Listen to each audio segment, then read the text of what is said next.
Good morning, Chiefs. Donald, Jasmine, and I have been busy preparing for the symposium to develop training for our corporate center's employees that will be working in our Russian branch. As you know, we educate our travelers on how to do business in Russia before they leave, and also provide them with everything they need to know about the country, from its climate to the way that they run their government. This year, we've been asked to do a focus on improving communication with the Russian business people. So our Russian branch has reported to us that our corporate employees are having problems communicating with the people. They often misinterpret Russian attitudes and do not know how to respond to different verbal and nonverbal interactions with the people. The problem is why we are here today. The process we used was meeting with our Russian business team and our corporate travelers to understand the communication issues and magnitude of the problem.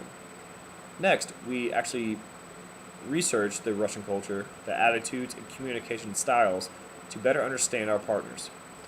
And finally, we developed training to prepare our employees for the communication differences they will face.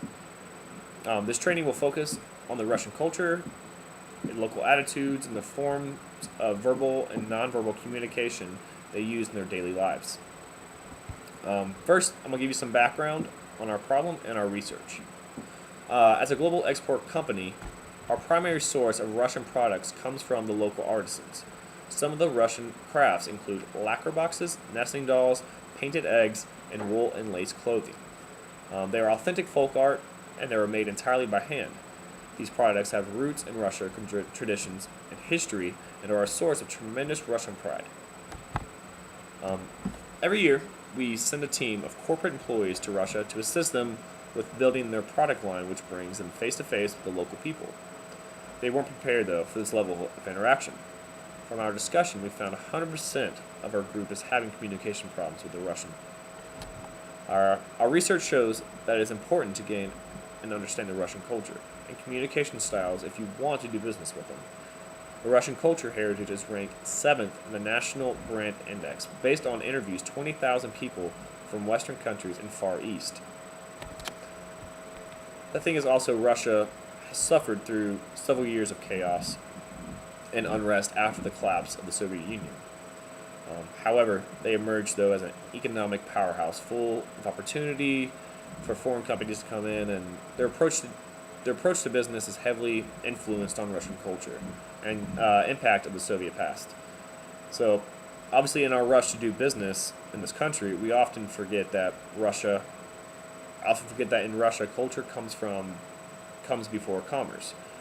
That has impacted their economies of doing business. In fact, as of June 2012, Russia ranked 112 out of 185 of the World Bank Group's index of difficult places to do business. The more we actually understand the Russian culture and share it with them, the more likely they are to want to do business with us. They live it, and we can join them. We found a phrase that pretty much sums it all up. Shared culture equals trust equals trade. So in other words, try talking culture with Russia before you try talking business. So my teammates will pretty much take over and expand on the communication issues, the findings in our research, and our proposed training solutions. And last, we are requesting your approval for the communication training. Thanks.